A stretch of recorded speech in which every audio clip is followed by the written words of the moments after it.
Hey, what's up, everybody? Welcome to your very first episode, the podcast episode of Gauges, Gusts, and Gullywashers with your host, Sam, here in Rochester, New York, and Quentin in beautiful St. Louis, Missouri, which has snow this morning, right? What up? Yeah, we got about an inch last night. Yeah, we didn't expect it to accumulate, that's for sure. I'm surprised. Usually Rochester, of all places, would have more snow, but this year it's been way less than ever before.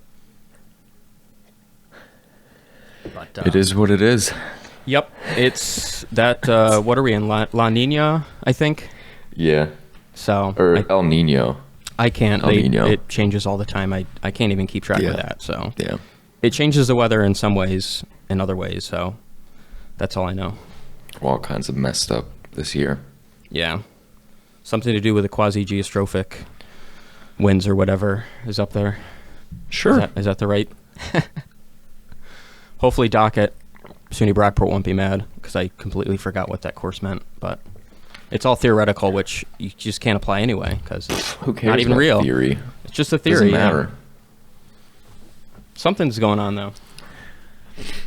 But anyways, welcome to our first podcast of Gauges, Gusts, and Gullywashers. This is going to be our, I guess, side project, but also our, I don't know, a fun way to interact with more people and just shoot the shit and talk anything weather related. Yeah.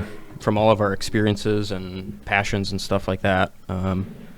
So it's going to be a lot of fun. I think it's going to take off pretty good. And, you know, we both know tons of people that we could interview, and we just have a really good community out there of people that could support us or just come on to say hi or share their story and share funny stories, thoughts, all that stuff. So it's going to be a good time, so I hope everyone sticks around. Hope we don't get canceled, or maybe one day we can get on Apple Podcasts or something. That's the goal.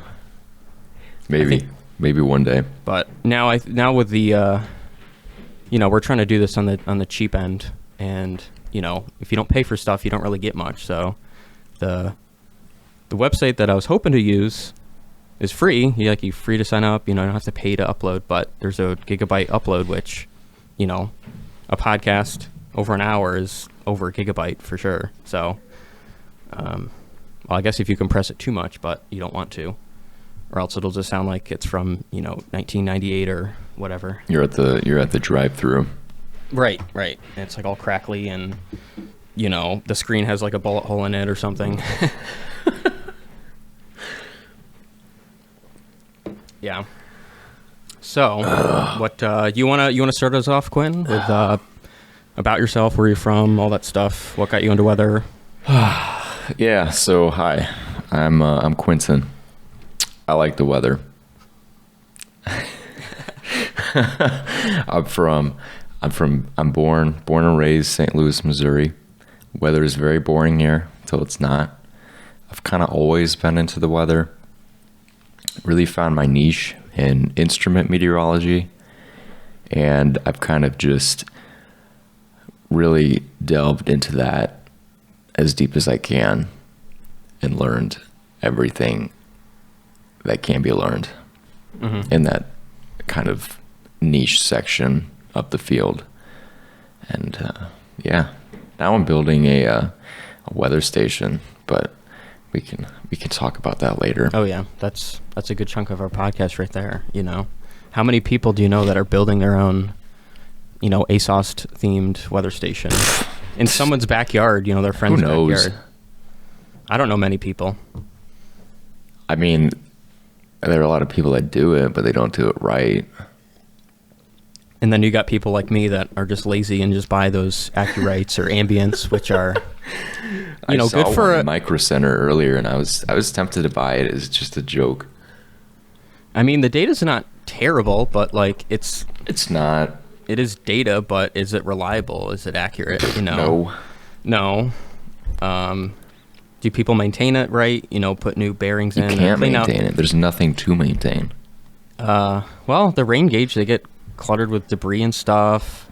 that gets gunked up. There's ways to calibrate them actually, which is kind of a painful thing. Why would you spend the time calibrating a $90 weather station? Because you got to make sure that the shitty data is not as shitty. You have to give it some... I gotta polish my turd. Right. I mean, you got to keep it up to some standard, if you just let it go to shit. Yeah. I've seen a lot of them where it's like... NOAA uses that data to initialize models, by the way. I hope... Do they actually? Not the weather stations. The PWS? I thought they did. I'm pretty sure so. some of that stuff got fed in. I hope not. But I mean... I know through CWAP, it might, through like Midas, but... It's not quality... Well, it's quality controlled in some ways. I know Weather Underground does some of that, but like... Yeah, but none of it's calibrated, though. Yeah, well, so there's no reference point for any of the data. Right. It's just all relative to the stations around it, essentially. It's... Yeah. If you look at the map, it's all within a few degrees of each other. So it's like, well, it's somewhat...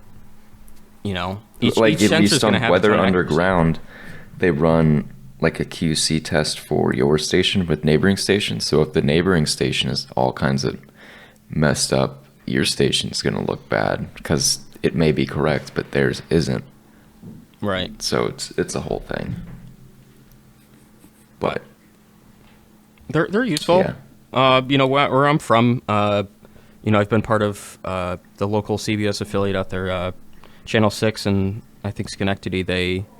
Ooh. I'm good friends with Steve LaPointe. He's the chief meteorologist there, and I've known him for, I think, since 2011 when I first signed up for their WeatherNet 6 spotter network. So it's like the Skywarn network, but everyone has a Davis or I got an Accurate. Everyone's got different sensors, but they submit temperature, pressure, precip.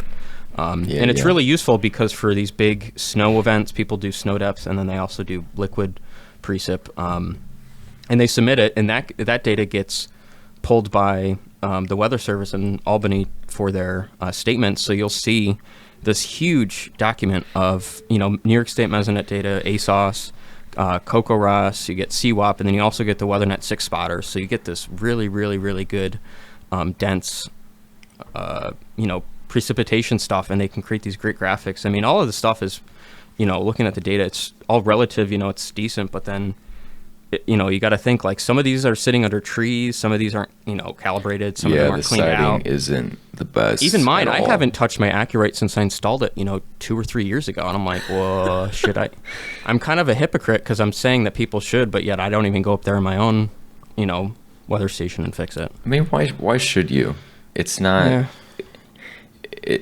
It doesn't make sense to.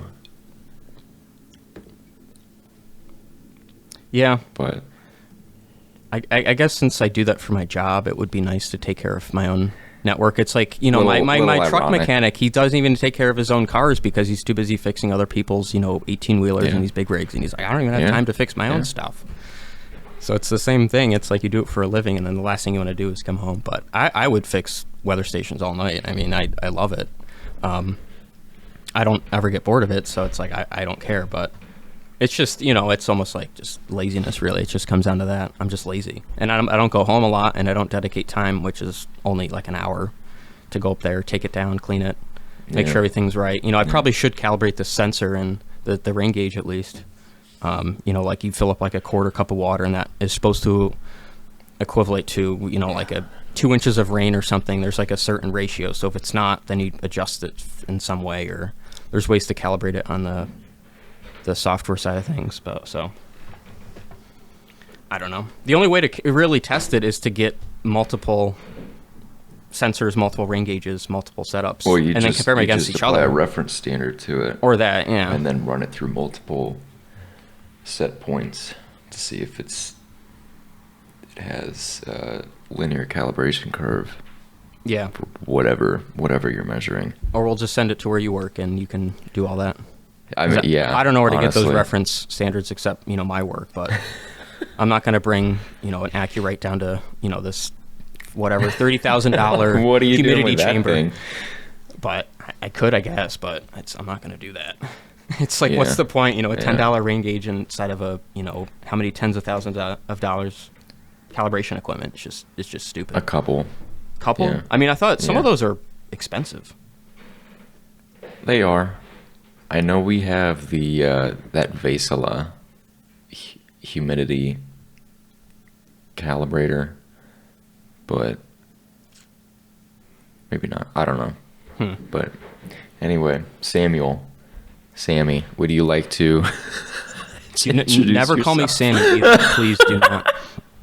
I'd rather have you call me Samuel, or even Samantha would take over Sammy. All right, Samantha.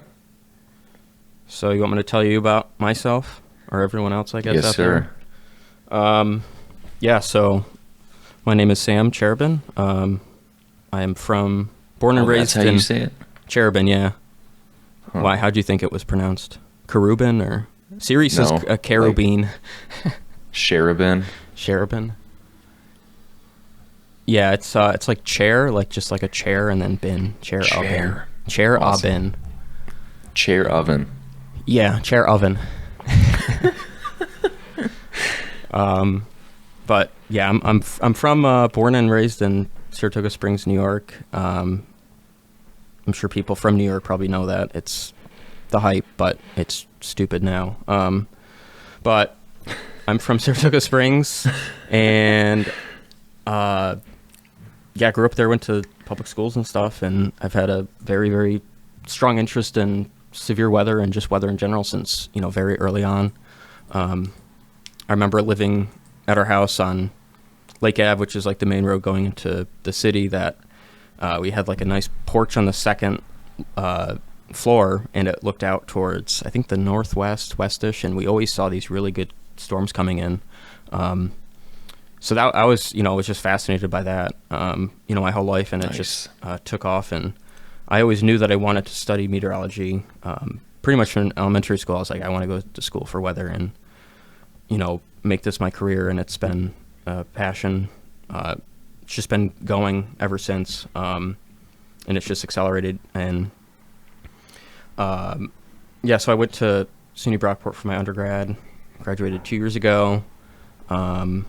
Nice. So, what did I do at Brockport? I was the sports photographer there for 5 years. Wow. I got it my first week of freshman year. I got a job in the athletic communications office, taking photos for all the NCAA sports. It was probably the coolest job in the world, getting to shoot all these sports, and that was my passion back then, and still is sports photography, but I haven't done it as much now. But going to football games, and I love going with the hockey team to different schools down at Geneseo, Fredonia. We go, tons of fun. Wish I could do it again, but obviously you graduate and move on to bigger things and better things. But it's a good time, and I was in the Earth Science Club, and I ran it for a year, even though it was kind of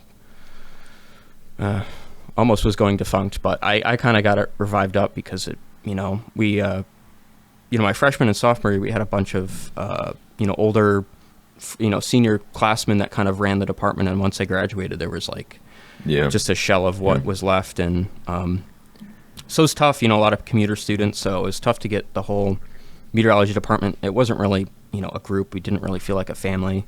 Because everyone was just kind of coming from different places, and it was tough to get people to hang. So, only a few of us, hung out and spent good time. But that was the nice part of the school, is it's small enough, and you really got to know each other really well. So going to small schools are definitely, I think, better. I went to Albany for a semester because I thought I just, didn't like Brockport. And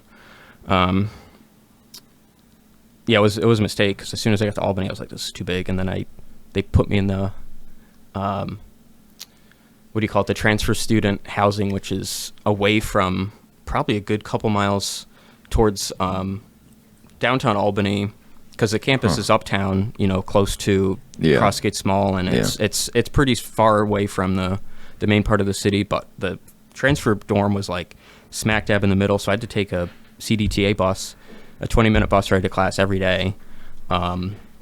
Which kind of sucked. It was kind of interesting, it was a good experience, nonetheless, but it was not the fit for me.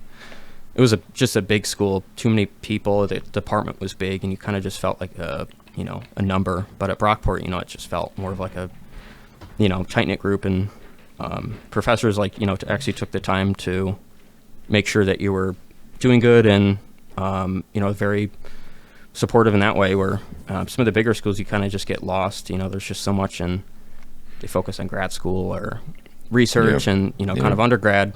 It's just kind of like lower on the tier, but there's benefits to both. People do excel in both ways. It's just your style. But yeah, so did that at Brockport. Did some radio sound launches, which was pretty fun, even though helium was super expensive, and I don't know how we paid. I think I used my president powers to get helium paid for by the student government there, because it was technically part of the club, and it was part of educational stuff. So that was cool that was paid for, and went to a couple conferences, stuff like that. Went to AMS in Boston in 2020, right before shit hit the fan with COVID. Nice. And that was a ton of fun. I got a scholarship there, and so I just worked at the conference. They paid for the hotel, food per diem and stuff. Really great experience. I didn't go many of the talks, actually. I just can't stand sitting there for 6 hours listening to this stuff, and I'll just fall asleep. But I was mostly excited for going to the vendor area, and just went to Campbell Scientific. I think I got a patch from their Mount Everest project, so that's on my hiking bag, which is pretty sick.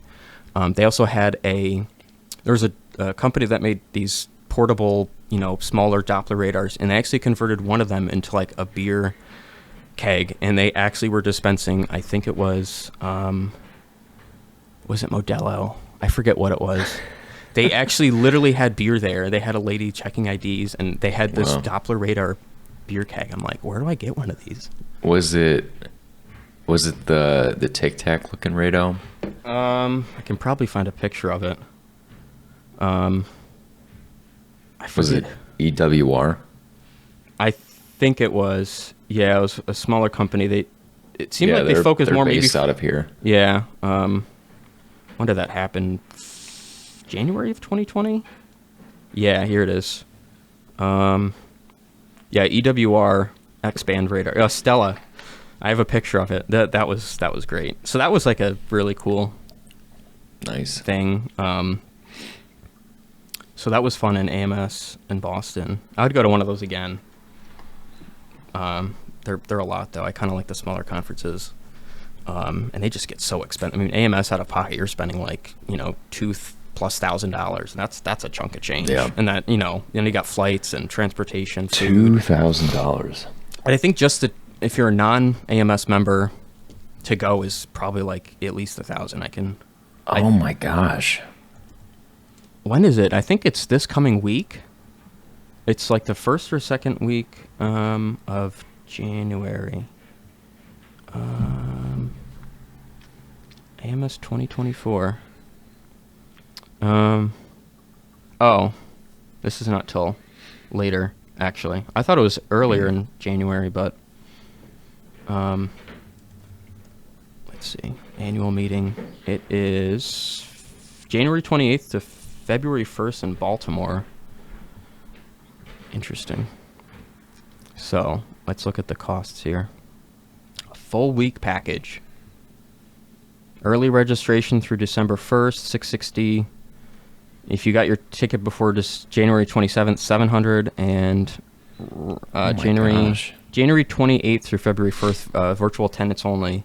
This is a Zoom meeting, $720 for $720 to get a Zoom link to go to a conference. Wow. And that's for a full member, an AMS full member. A non-member is $870 for the virtual. Yeah.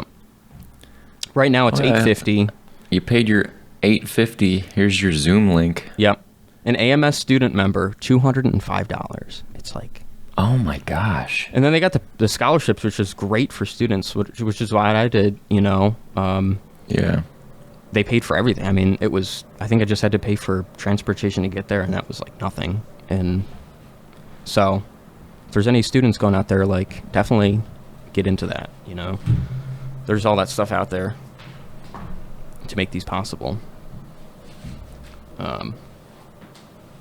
So what else was I talking about myself, or?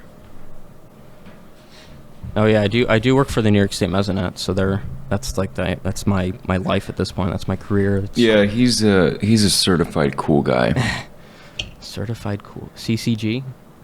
Yeah. So I got that job back in literally right after I graduated in, I think July. I was offered the job. And I started in August working out of Albany, since it was, 30 minutes south of Saratoga. So I just, lived at home and commuted. Yeah. And so I was just training for a month or so, and they just let me free. And then in October, I moved out to Rochester with all my, stuff, moved out here and started working out of here full time. And that's what I've been doing ever since. So I take care of 50 of the Western sites, I think 38 standard Mesonet sites, the full-blown, 10-meter tower and all that stuff. And then 12 throughway sites, which are, I only see them like twice a year. They're a fraction of what we have is just, temperature, humidity, snow depth, and then winds. It's really not much. So I don't even count those, but they're still part of, I guess, ones that I take care of. I still think I need more to take care of. I'd love to take care of more sites, because there's just way more data to collect in this, crazy state. So it's a fun job, and like you said, Quentin, that's weather instrumentation, and that kind of field work or just technical work is very niche, and there's a lot of other fields out there that are applicable, like people that climb or fix like cell towers, for instance, or even power lines. You can have some electrical knowledge there. Low voltage stuff is especially important. So even people from HVAC, or the trades could definitely do this job competently and do it well. But it's hard to find people. Especially we're not unionized and stuff, so we don't really have. There's better pay, I guess, other places, but, depends on what you want. At least for us, I don't think it's as back-breaking. Some of these, like my friend Tom does HVAC for, his career. But it's like he's putting in way more hours and longer days, and I think it's just more back-breaking work, literally. It's like you're having to do all that stuff. It's grunt work. It is grunt. To a point. In my job, there is sometimes, but it's manageable, and it's really not bad. Most of it's driving, to be honest. Like 80% of it's like driving.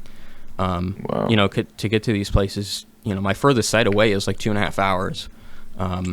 Yeah, that's true. My closest site is, I think, 15 minutes away. So it's a huge variance, but, sometimes I've had to drive 2.5 hours to the Profiler site down in Clymer, which is near the PA border. There's nothing down there, but 2.5 hours to go power cycle, just flip the switch off in the LiDAR and turn it back on, make sure that it's working, and then drive back. And I'm, that's what it is sometimes. It's a full day just to do that. Literally, you drive 5 hours, 350 miles just to turn on power switch or turn it off and turn it on. It's like crazy. And I tell people that a lot, and they just laugh. But there's other jobs like out there that, the people have to do remote service work, and that's sometimes you just got to do that. Other times it's, I got to dig up a soil pit at, 3 feet under the ground, and, I got all these cables to deal with, and, that can be kind of grunt work, but still not that bad. For it to break 6 months later. Yeah. Or, no, it's what the problem is like, I'll fix, a 5 centimeter will go out, I'll fix it, and then like a month later, like the 25 will go out, and I'm like, why can't I just... Nice. And I even brought up, I was like, we should just replace these all at once, but we don't have the stockpile to replace all 3 at once. I don't know, there's really no way around it, and I mean, we can't really just switch sensors either. But, we're just trying to check warranties better, so if they are failing within the warranty period, that we get our, money's worth out of that. And we're retesting them to see, some of these will pull from the field, they'll stop working, and then we'll bring them back to Albany, throw them in a bucket of, DI water, and they'll work again, and they'll report like good data. Huh. It's like, what? It's how does they fail in the first place? That's my question. I really want to pull them apart to see if there's more stuff going on. I don't know if there's water getting into that. I think those are pretty sealed up, but I don't even know how to take them apart. Like, they're all probably glued together. It's like all, they don't want you to take it apart almost. I don't even think they service them. Like, if they fail, like, they just tell you to throw them out basically, which sucks. Yeah, it's like thermistors. Yeah. You're just like, they're out. They're like $600 a pop, and they're just like, they don't service them. We can't really, I don't know how to access them. I don't think, so it's kind of annoying. It is a waste, yeah. Yeah, and they just, we have piles of them. It's good that we're able to test some of them, and some of them are good, but, a good chunk of them, probably maybe a third of them, are going to have to get thrown out or just surplus because they don't work, and we can't get them to work, and we can't fix them. So it's like just wasted.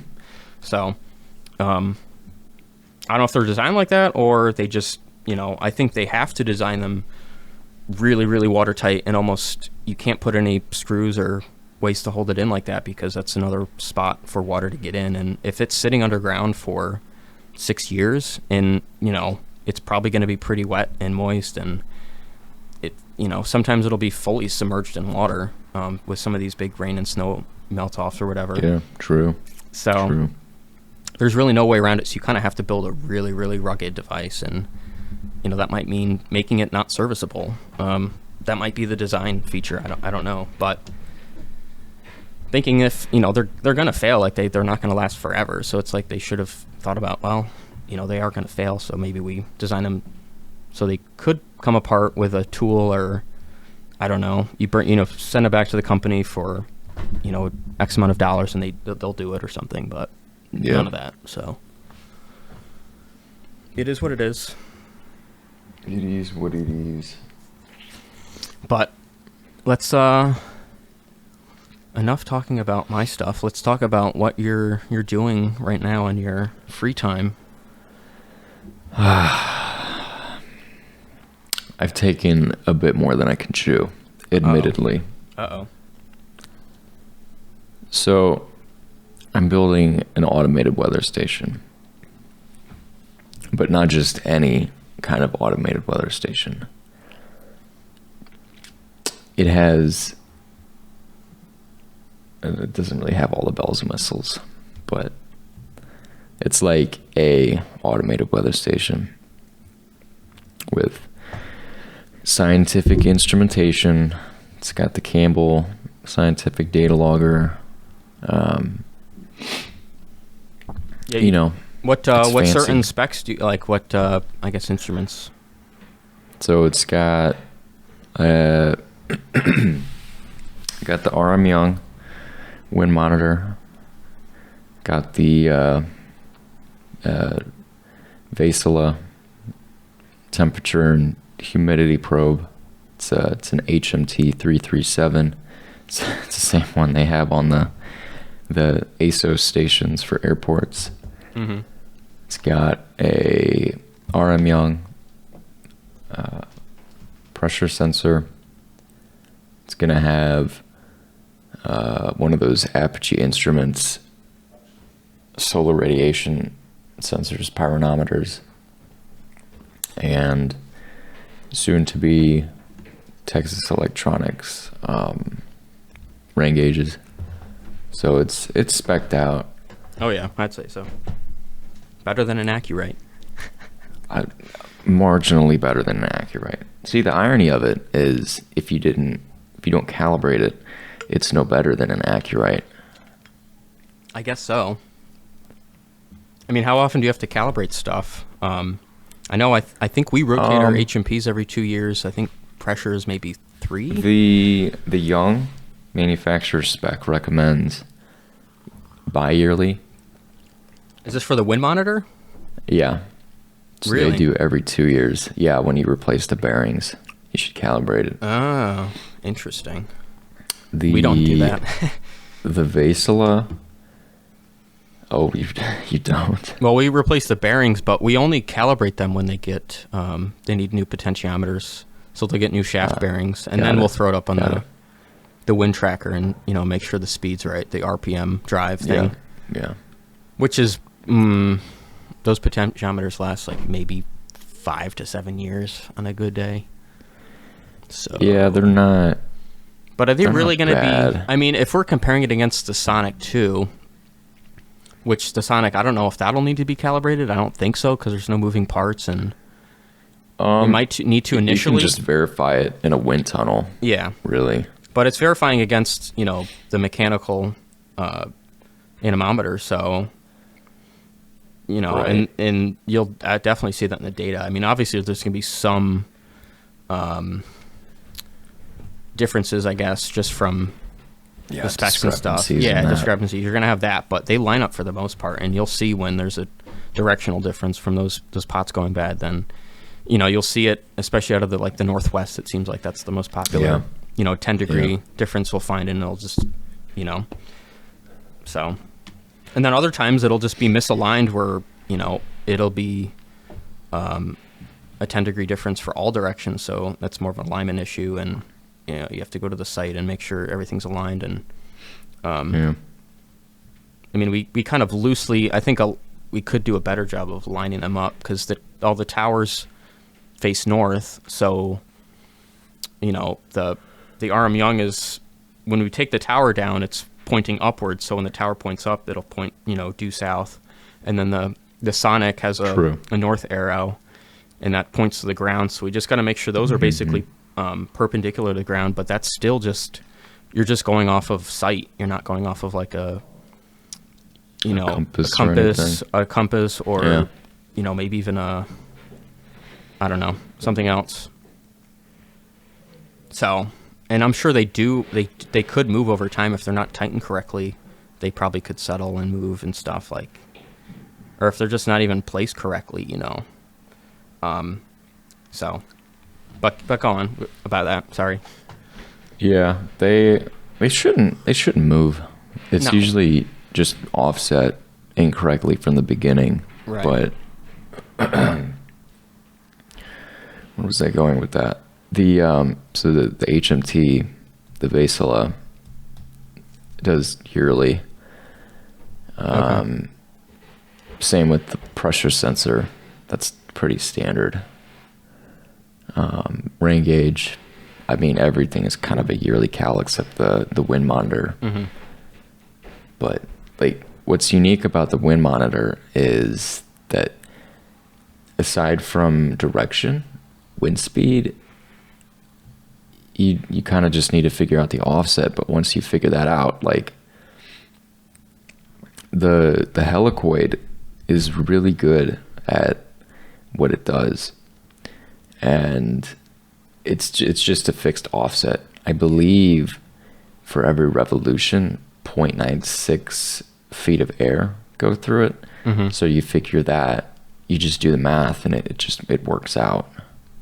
And so, you've got mechanical friction with the bearings, and then the error of the transducer. Once you figure that stuff in, it's pretty simple. Mm-hmm. It's a pretty simple thing. But yeah, I got so many Sierra 23Xs from an auction 2 years ago. How many do you have? I have I used to have 4, Jeez.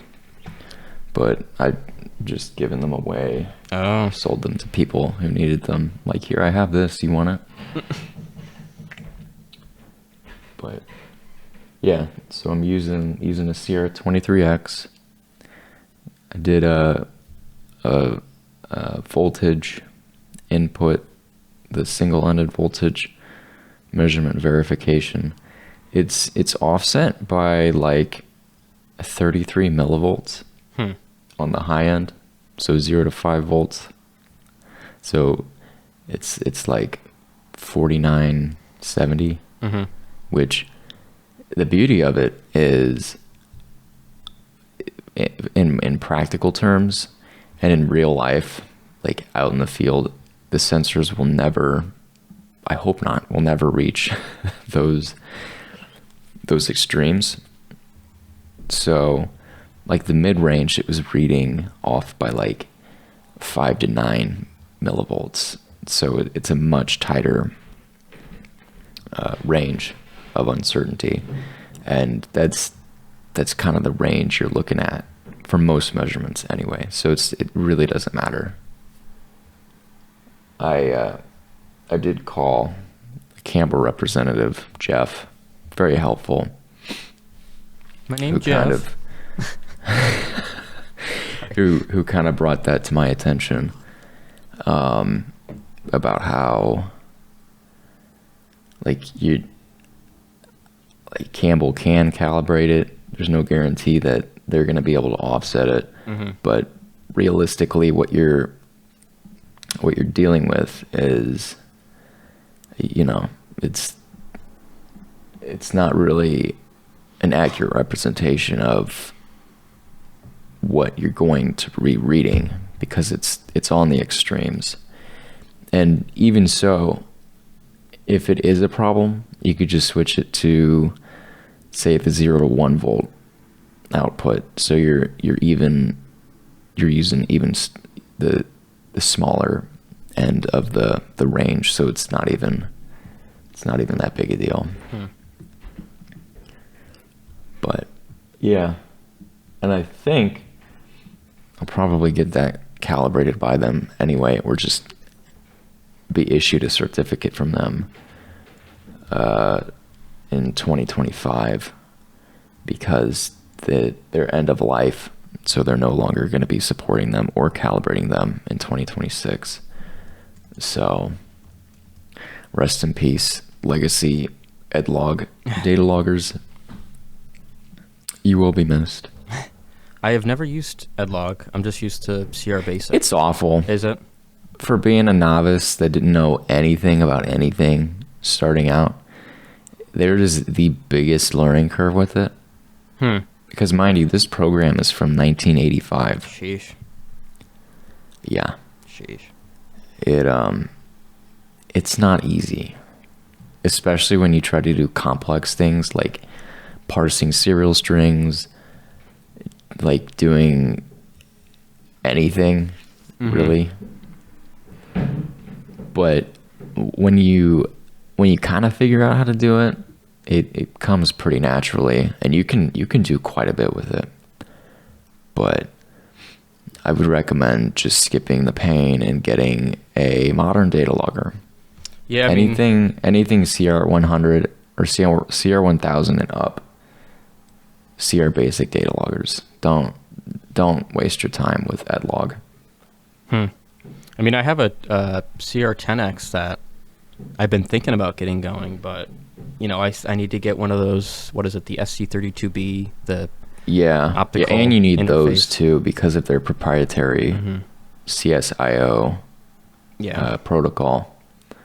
From that to serial RS-232, which is a pain. Yeah, and then I'll have to have some sort of Arduino or Pi or some sort of microcomputer that can handle the pulling the data off of the serial interface. So that's like another step. And the CR10X has a maximum baud rate of like 1200. Wow, that's terrible. Is really bad. That's terrible. If you're trying to do. So it's just not even worth it then. Probably. Fine scale temporal measurements that require serial communication with the sensors. It's tough. I mean, it is worth it because they're so cheap. But again, like, we're kind of reaching this weird point, this intermediate point where we have new data loggers. And so agencies and corporations and groups are probably going to start obsoleting their new old data loggers. So we'll probably see an uptick and hopefully a price decrease like the EdLog data loggers have. Yeah. Hopefully see a decrease in price in those. And then, you just pick up a few for however much and be done with it. Yeah, I'm actually looking on eBay now. can get Especially with, I'm curious with the ASOS SLEP program. I'm gonna be really curious to see what happens with all of that equipment that gets phased out in a few years. I mean, is Campbell coming out with any new data loggers? You know, like actively? Are they I just don't updating think so. the newer ones they have? So it's kind of a beautiful approach how they do it. So they have their flagship CR1000X. They just retired the CR3000. Yep. They aren't coming out with anything that's comparable to that. So the beauty of that is they have these expansion modules that kind of function as one of their larger legacy data loggers. So there's no need for a big data logger anymore. Yeah. You just get the expansion module and it functions the same. It allows the end user more flexibility for what they do or don't want. And I kind of think that's the direction they're going, and it makes sense. It's probably cheaper too, in the long run. Yeah. But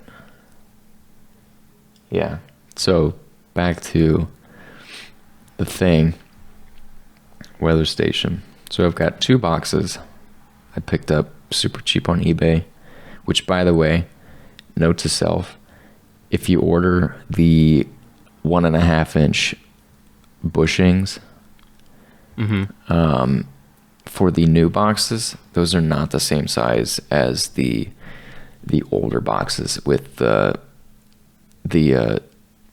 door that has the flange all the way around it. Just note that. Okay. So when you order them, they will not fit the older bushings that come with the older boxes. So I had to go to Lowe's and get a fitting so I could screw that in and finish it, which was mildly frustrating. Yeah. But I kind of did that myself because I'm like, oh, it'll be fine. I'll just assume it's the same size. So, but yeah, we'll have 2 boxes. I got I was gonna do a 60 amp hour battery because the HMT has the warm dew point probe, so it's more accurate when measuring like condensing air, like fully saturated air, high humidity environments. Okay. Its power draw is significantly more than a typical probe. I think it's upwards of like 1.12 amps. Wow. When it's heating, yeah. So it's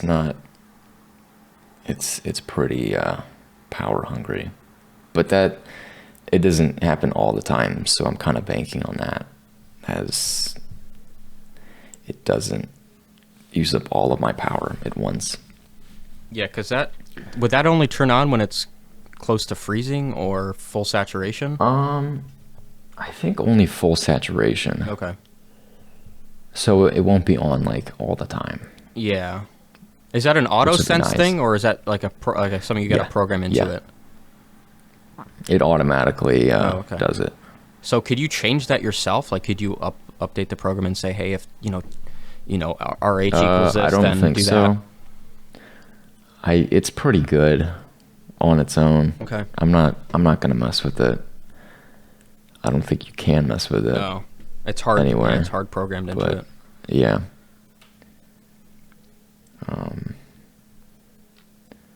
What else? Yeah. So the HMT comes in a huge box or in a huge enclosure. So if you try to fit that in an ENC 12x14 with a CR23X, good luck. My best wishes for you. Yeah. You're going to need to unscrew the flanges or the wire glands for the cables, because it will not fit otherwise. And it's stupid because the holes are offset. They're offset by like a 3/4 inch. So if you try to mount it on a standard Campbell Scientific enclosure back plate, none of the holes will align. So that was stupid. So it's just zip tied to the back of it. Zip ties are great, man. Yeah, I mean, I can pick up the whole thing and it's not coming off. Wow. So That's impressive. yeah. Oh yeah. And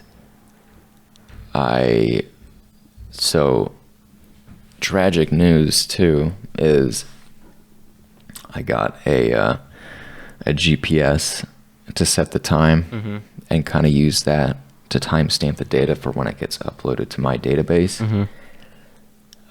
You cannot drive the program with the PPS signal from the GPS and do timed program executions simultaneously. So there's an instruction where you can say, do this at this second in this time interval. It will not work. So I wanted to read the data string like every 10 seconds while the actual program, the PPS signal, is pulse per second. So it executes every second, but it can't because I don't know why. So I wanted to read the serial string from the GPS to get me time and date. That would allow me to timestamp it, and I would still maintain that second resolution of wind data to be averaged, similar to ASOS. But I can't do that. Jeez. So I went back to just reading it as a normal string, no program execution being driven by the PPS. So now I'm just kind of figuring out how to manage all of the data input and output, because it's stupid because it's not a Sierra Basic data logger, so I can't just bake it into the code. I have to, there's no IO, like no IoT connectivity with it, because the internet didn't really exist when that program was made. So I have to have an Arduino that reads the serial string output of all the values. And that serial string is very long and it takes a long time to output it.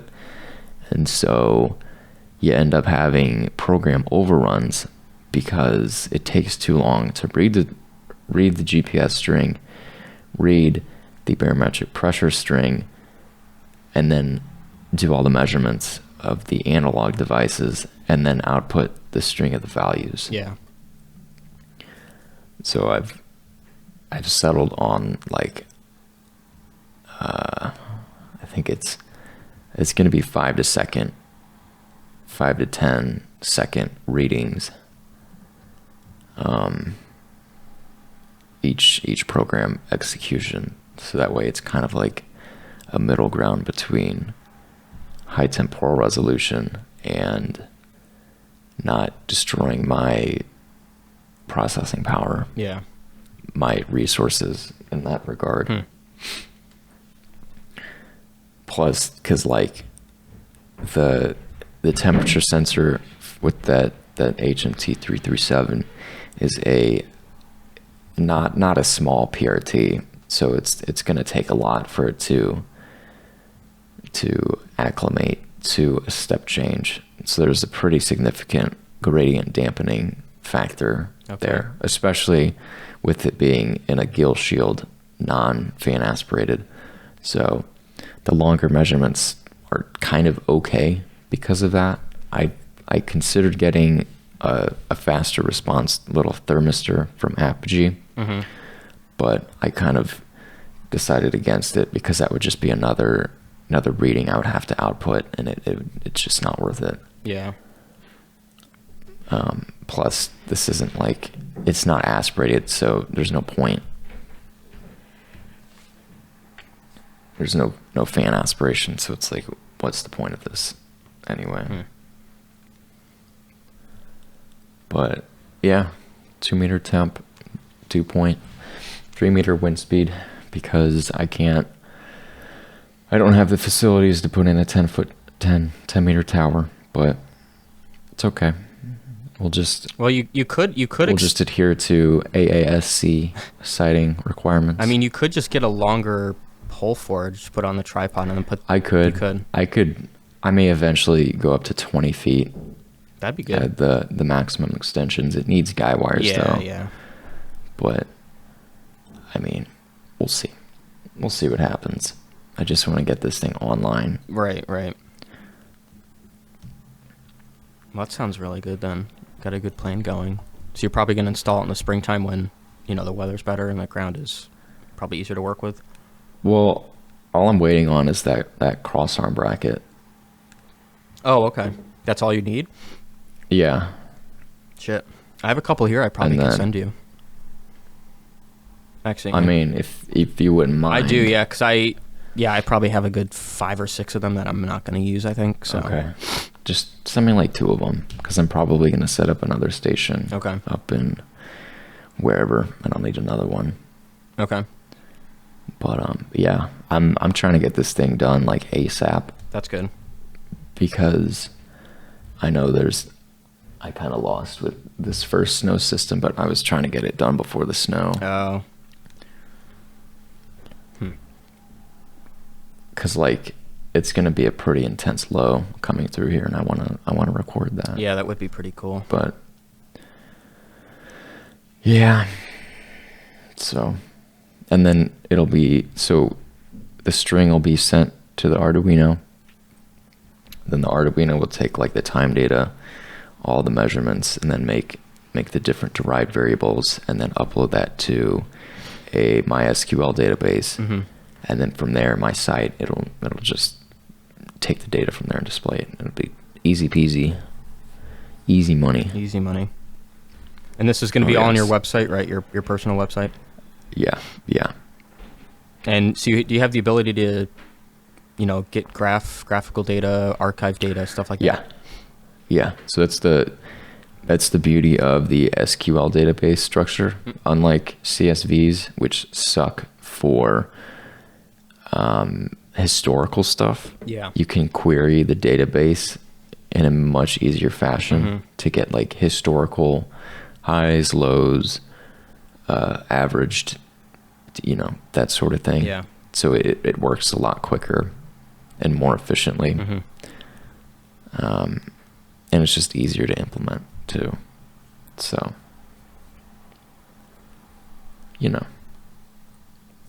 easy money. Easy money. Well, for everyone else, I guess maybe it's not as easy.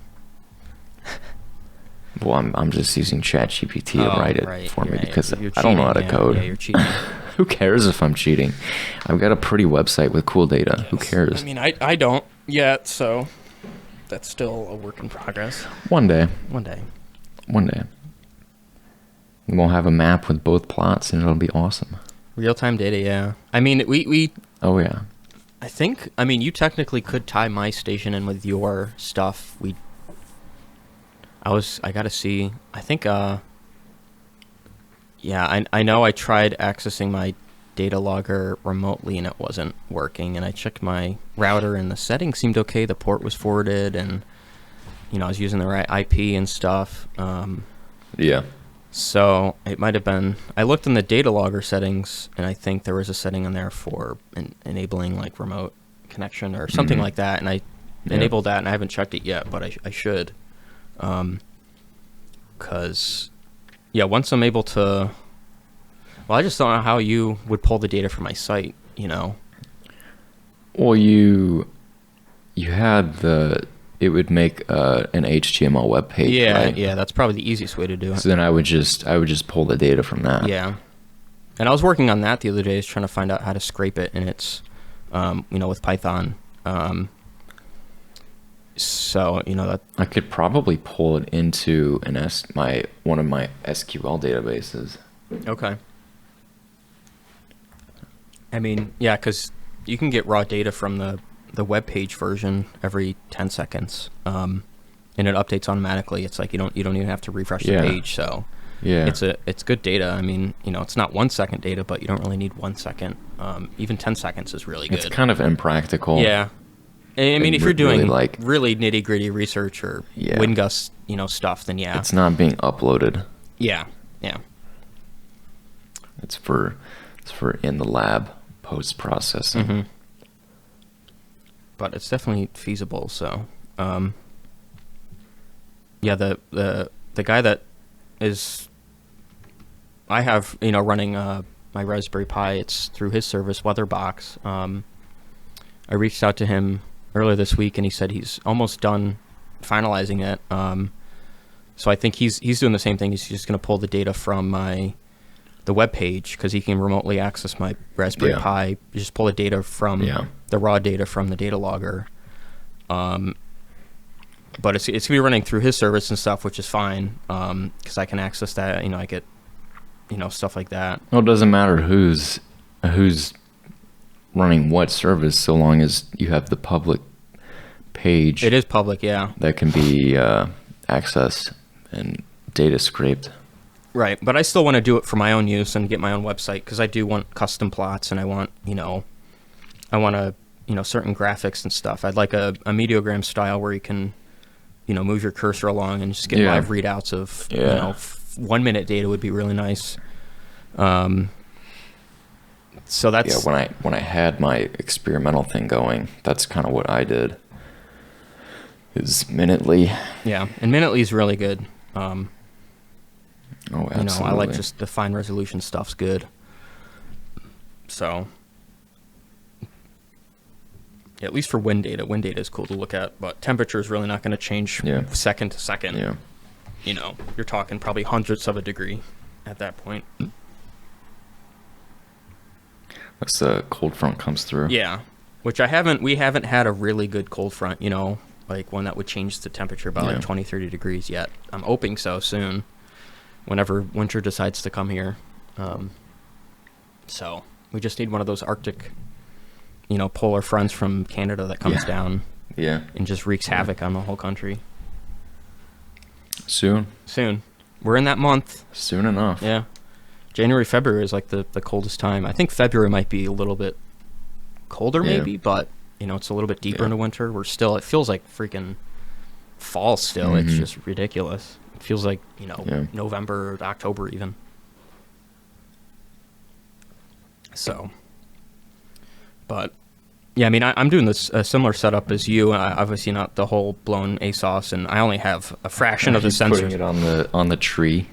Well, an update about the tree. I guess my landlord decided he wants to get rid of this stump. Oh, really? Yeah.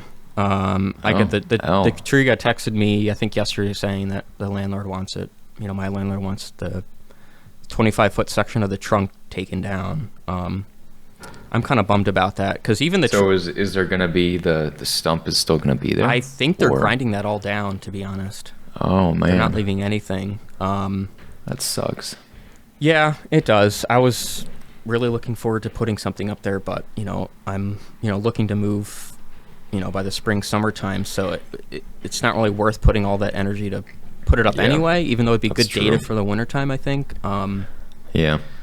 So at least my next house that I find, I'd like to find something with space to put a weather station, whether it just be on a tripod or roof mounted, but I would like to just get better data altogether, and that means moving outside of the city, which is fine by me.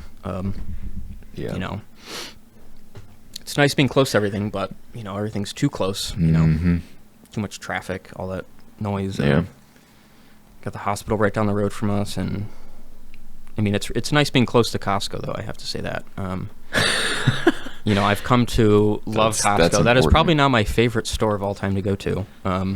Even though sometimes it's a complete shit show. The parking lot, you get run over. You're becoming a Midwest suburban mom. I do. I just don't drive a Suburban or a Chevy Tahoe or a big freaking dually wheel diesel pickup. Going to a Costco run. Sometimes you do need that. Sometimes you do need a big pickup truck for all the shit you get at Costco. True. There's a lot of times sometimes I'll walk in without a cart, and I'm like, I'm only going to get a few things, and then I start going, and I'm like, shit, I really do need a cart. And then I end up spending like $100 on shit that I don't need, but it's like, well, it's saving me money down the road. I buy my my oil even. I bought my oil for my Subaru. I'm running Kirkland Signature synthetic oil in a WRX, and it hasn't blown yet, so that just shows you that it's good quality. And I'm only paying like $35 for 10 quarts, which is insane because you can get half of that nowadays. If not, I've seen it as like $45 for 5 quarts at like Advanced Holy Auto. Cow. It's ridiculous. Wow. So Kirkland Signature Oil, I highly recommend it for your performance cars if you have one out there. Nice. Yeah. I would trust that over than going to Valvoline or one of those quick places, because half the time they forget to even put the freaking oil drain plug back on, and then you drive away and then your engine seizes. And I've heard stories like that at Jiffy Lube. I worked at a car wash in Saratoga years ago during college years, and we worked right next to a Jiffy Lube, and I've just heard so many horror stories of them. Multiple times people would drive off and their cars would just blow up because they forgot to put so they'll hire anybody. You don't even need training. They'll just hire you off the street and say, hey, this is how you change some oil, and then they just end up fucking up these people's cars, and it's bad. That's it's tough. bad. That's why you don't never trust those places, and they usually rip you off anyway. They'll find more shit to charge you as you go there for an oil change. And like, oh yeah, you need $1,000 worth of work. You need new struts. You need a new new ball bearings, and it's just like, I didn't know struts were part of an oil change. No, but they try to find stuff that needs to be fixed. Like they want to find more money to tack on. Yeah. It's just what they do. It's a really bad business tactic. So just learn how to do your own oil, and then you'll know for yourself that you're not going to mess it up, and you can save lots of money. But it's kind of dirty too, so it's fun. It is oil, after all. I don't know. It's kind of fun. I mean, I trust myself, but the last time or 2 times ago when I did my oil change, apparently I didn't tighten the drain plug on tight enough and the filter, and I took my car into my mechanic. Shout out to Dialed In Performance in Rochester. They're the only people I trust with my Subaru. They pretty much work on only Subarus and the WRXs and stuff. So, and I took it in there for other stuff, and they said, yeah, we found some oil down there. And they're like, did you change your oil? I'm like, yes. And they're like, yeah, both of these were loose. I'm like, oh, that's not good. Nice. So now when I did my oil change last week, I tightened the shit out of it and really cranked it. So yeah, because most places just over tighten that stuff. They just over tighten it, and then you try getting it off, and you can't. And then it's bad too, because then you crank it too hard, and it'll do more damage. The gasket will be like super compressed, and it won't actually seal correctly. So you do got to watch out there. Right. So, but yeah, you just got to make it. You hand tighten it and make sure it. Just give it one last crank, and then just go until you can't, and then you're good. Yeah. So, yeah. So the tree's a bummer. So I don't know.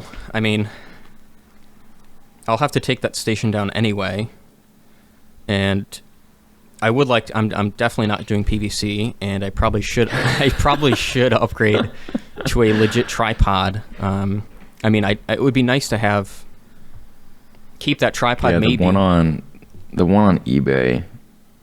He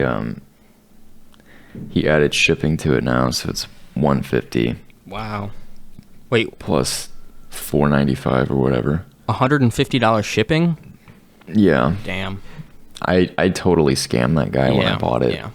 Well. But it's hilarious. Good luck trying to. Good luck trying to get that money. It's like the people selling, the wind monitors for like face value, and it's like. You can bid them at $100. Is bent in 90 degrees. Like, no, we're not doing that. Yeah. There's another one popped up. The one that I bought I think the same style. They have another HD Alpine. Yeah. And I was looking at the one I got, this morning. Yeah, that one no longer offers a best offer. Oh. They're like, oh, we just got scammed. Well, not really. I mean, I gave her 150 for that, and I mean, I pulled it apart. Yeah. I'm gonna see if I can order new stickers. The young stickers for the fin, because those are peeling off pretty bad, like to the point where I'm just gonna take them off. Mm-hmm. It would be honestly, maybe I should put my own stickers on there. Maybe that'd be kind of cool. I don't know if that would change the weight of it or the performance. No, negligible. But yeah, that needs to get. And then I looked at the bearings, and the speed bearings are pretty shot. I don't think the person that worked on that last, the magnet at the bottom, there was no play with it, and you're supposed to have a little bit of give, with that gap there. There was no gap at all. So it didn't spin well. Not surprising. And then now one of the bearings is stuck inside of the shaft, like inside of there, and I can't get it out. Like it's like literally stuck in there. So I got to find a way to pry that out with probably some. Is it stuck in the nose cone? It is, yeah. It's like in the inner side, and I can't. I had some pliers trying to get it out. Just hit it with the shaft. Hit it with but it's actually like up in there. Like I can't.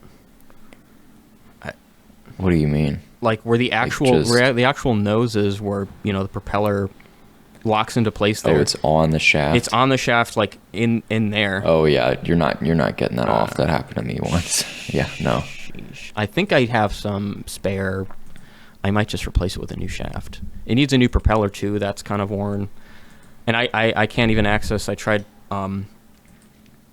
taking off the whole shaft of it to access the vertical bearings and the potentiometer, all that stuff, and I can't even pull it off. So I think that thing was taking a run for its money out in the Atlantic Ocean or wherever it was from one of the buoys. It definitely was used. You see why I didn't get it now? Yeah, I mean, it just needs new bearings. I had a feeling. It just needs new bearings and some new parts, which isn't bad. I mean, I think, and if you're buying a wind monitor off of eBay, you probably should assume that it needs new bearings and a new pot maybe, or a new propeller or something. Like that's just kind of known. Yeah. And those wear, so it's like you just kind of have to expect it. But those ceramic bearings are expensive. They're like $45 a pop. Yeah, I think the vertical ones are like $30 or $40 as well. Yeah, they're stupid expensive. They are, and you can't get them anywhere. I think you have to buy them through RM Young because it's their equipment, and they spec'd it outright. So, but we'll see. Yeah, once I get that, I gotta throw it up and just compare it to everything else, because the other two wind monitors seem to be okay. The AQ and the regular Alpine I have now seem to be, the directions is fine. The speed is a little bit different, but that seems it verifies okay. So I guess we'll see. But I need to get rid of the PVC. Need to remount it somewhere. I just need a new setup and reimagine it so it's not really stable wobbly right now. Yeah, it's wobbly. Even with the guy wires, it's still wobbly because it's just so top heavy, and the tripod legs are like at the very bottom, and there's really no mid support to keep it braced. Yeah, that's a lighting stand. That's meant for maybe a 10-pound lighting is like equipment 3 feet wide. Yeah. So it's not. Yeah, it's not the right. I mean, it was a DIY thrown together redneck weather station, so it's like, what do you expect? On the cheap as well. It works. It still works, but if I'm just going to load it out with all these sensors, it's just not you can't handle that. The winds, once the winds comes, that thing's just like shaking. So I got to stop using PVC in general. It's really not meant for that. You can get a few feet out of it, but once you start going above like 4 or 5 feet with, top heavy weight on it, it just becomes very unstable. Yeah. And if you got a rain gauge, I've seen false precip readings on that, my Accurate, because that's on a PVC. Shaken. That's on a PVC pole. I got to go up there and redo that as well. Like I've cut corners too many times, so. But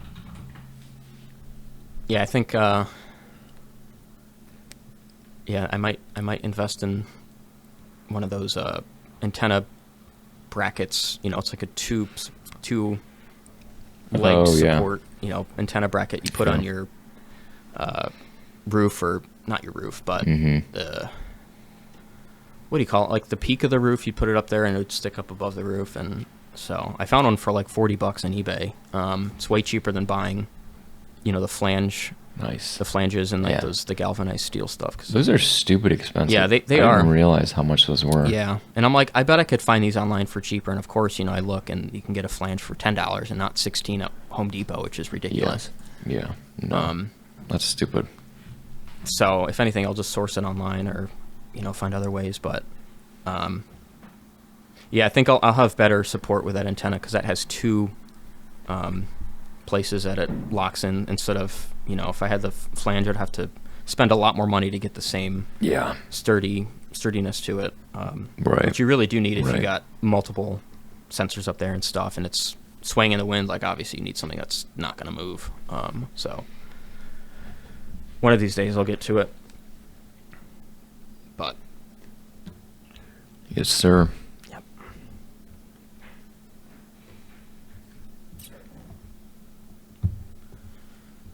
What else do we got?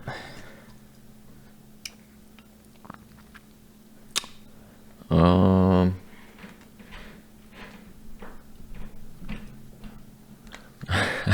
got nothing. Yeah. That's pretty much all I've got going on. The plan was spring of 2024 to get this thing done, but I managed to get the tripod in with the ground rod, which, by the way, you can't put a 5-foot ground rod in with a household hammer. Don't do that. Is this for the grounding? Yeah. Okay. Yeah. 5 foot? It needs to go down 5 feet. Yeah. Jeez. Well, I guess if it does get struck, you want it way down there. Well, it's gonna be effed. Well, anyways. Anyway, but to minimize the damage. Yeah, you just got to make sure you ground everything, like the enclosure box, the data logger. It all is, yeah. Make sure the tripod's grounded. Like, everything's got to be, like, grounded. Oh, yeah, it is. Yeah. So all the kind of big infrastructure is in. Like, I put the tripod in on Christmas Eve. It was like 65 degrees outside. Wow. It was amazing. Yep. So I was able to do all of that. It was super easy too. So all that's done. I just need to put the instruments on the tower and like the boxes and stuff. Mm-hmm. But it shouldn't take more than like an hour at most. I wish I was there to help. That would be fun. Yeah, that'd be helpful. Well, we can really the biggest thing now is just coding the data logger to get the data, and then have the Arduino take that data and upload it, which, like, I've kind of figured it out. Mm-hmm. I've manipulated ChatGPT, the prompts to kind of do what I want it to do, but it's not exactly doing what I want it to do. Like, it'll read the string and then upload it, mm-hmm. and then it just won't do anything after. So what I'm going to do is the CR23X has options to pulse output with the control ports. Mm-hmm. So I may like physically drive the program in the Arduino by pulsing it each time it executes to simplify mm-hmm. it. So that way, like, there's a physical driver in that. So it'll just work, and that way all the timing will be correct too. So like, it pulses the Arduino, so then it's ready to receive the string is received, then it parses it and uploads it, and there's no silly, goofy data loss. Mm-hmm. So yeah, I'm kind of procrastinating that part. Yeah, I don't blame you. But it is such a pain. But once it's done, and then it'll just work. Mm-hmm. And then I can just leave it out there. I don't ever have to worry about it again. Yeah. But yeah, that's pretty much it. Sounds like you got your work cut out for you. Oh yeah, and yesterday I got the solar panel. Oh, nice. Sorted out. Nice. Yeah. I got the whatever the outdoor rated cable is for the. Hold on, I don't remember what it's called.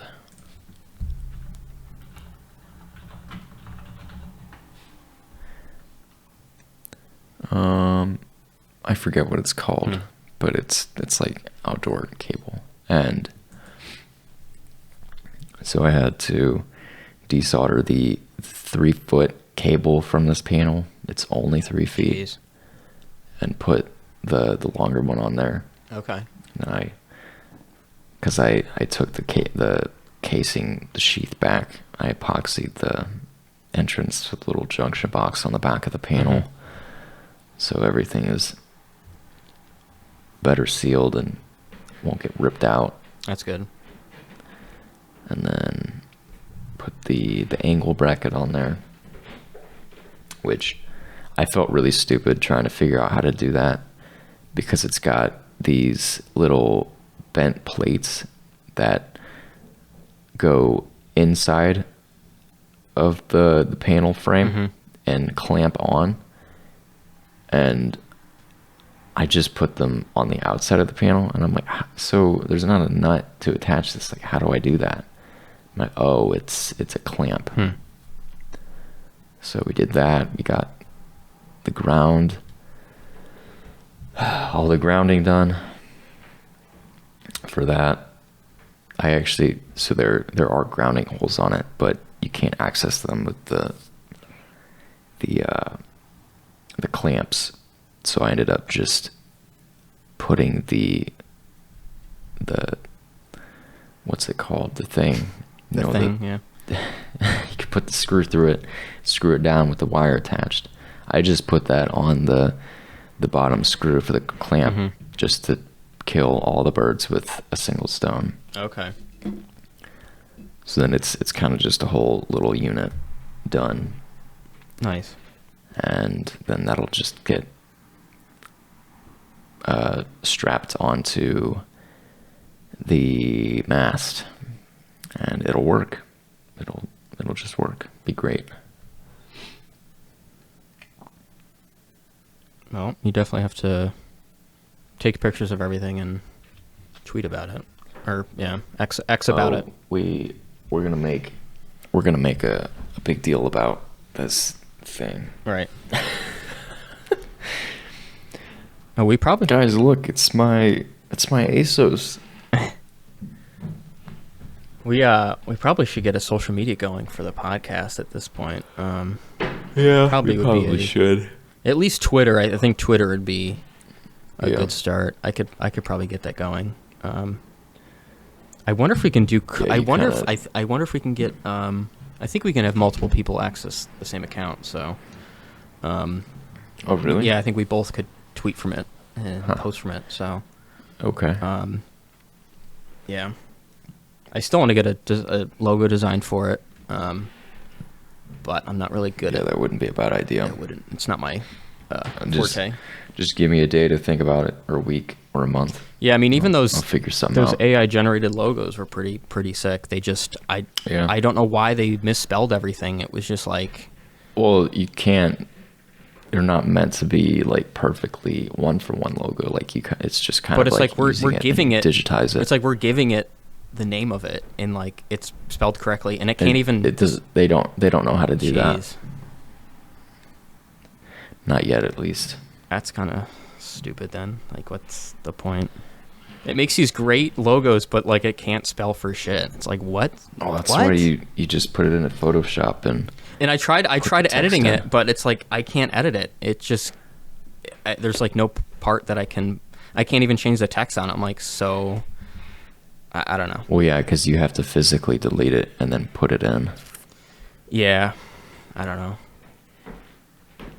I don't know. It's a little more involved than just saying, make a logo for this. I thought it would be easier than that, but considering AI can do everything else, but it just can't spell for some reason. It can solve anything else. It can talk to you as a real human, but yet it can't spell.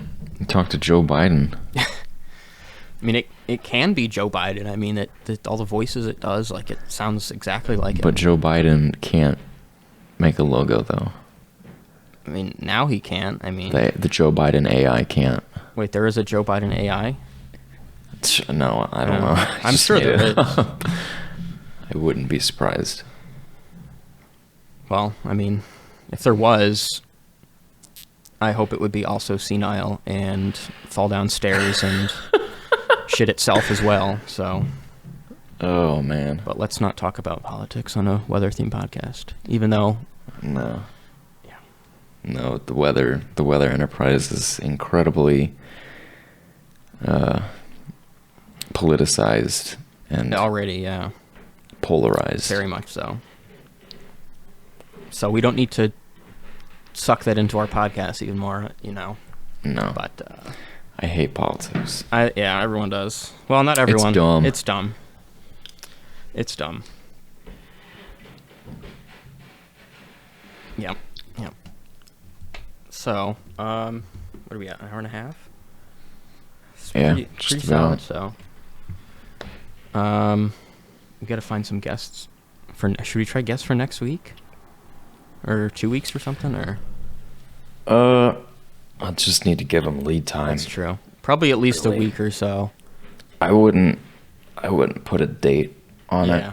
or an outlook, just because Lord knows the schedule of everyone. So Well, I think it'll be a matter of just securing a date and then planning around that. Right. Really. yeah, I think too. We're probably just gonna have to. You know, I guess Saturday mornings are good too because people wouldn't generally be working. Yeah. They might be sleeping, Right. but I think most people are probably up by like 10 o'clock anyways on Saturdays. So. Right. Yeah. Very true. But until next time, I guess we'll keep the discussion going. Hopefully we'll have more updates about ASOS and hopefully I'll have some updates with my station, and I think we should see some stuff within the next week or so. We've got some stuff lined up Yeah. to talk about. Well, it won't be an issue. Yeah. Well, thank you all for spending.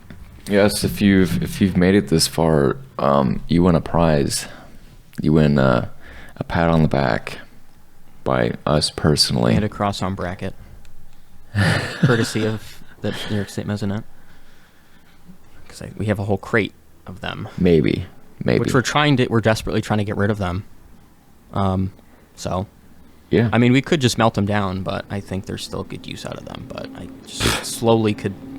You can get 50 cents for that whole thing. Probably. I mean, there's a lot. That pallet probably weighs a few hundred pounds, I would assume. Holy cow. Yeah, man, it's crazy. Wow. Unlimited. Unlimited cross-arm bracket hack. Mm-hmm. I don't know how we got so many. I think they just maybe ordered probably just like a bulk number, and then we just only used what we needed, and then the rest were just stored and for True. years. So Yeah. all right. Well, thank you guys for listening and Yes, thank you Tuning for into us. tuning in, listening to us ramble for an hour and a half. about stuff that you probably don't care about, but if you do, we love you.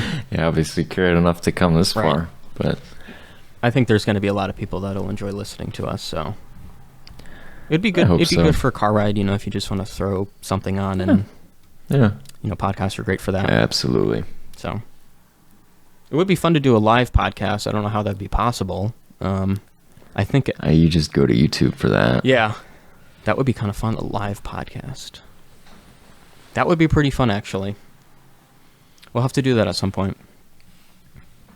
I agree. Maybe I'll definitely have to get like some sort of audio board or some sort of effects board or something. That's where that would really shine. Yeah. It'd be like a radio call. Yeah, that would be fun. All right, take care, everyone. I'll talk to you next week. Have a wonderful whatever you're doing. Enjoy the snow if you live on the East Coast, or wherever they're getting snow now. So it'll probably melt next week, but enjoy it while you can. Yes, sir. All right. Talk to y'all later. Peace.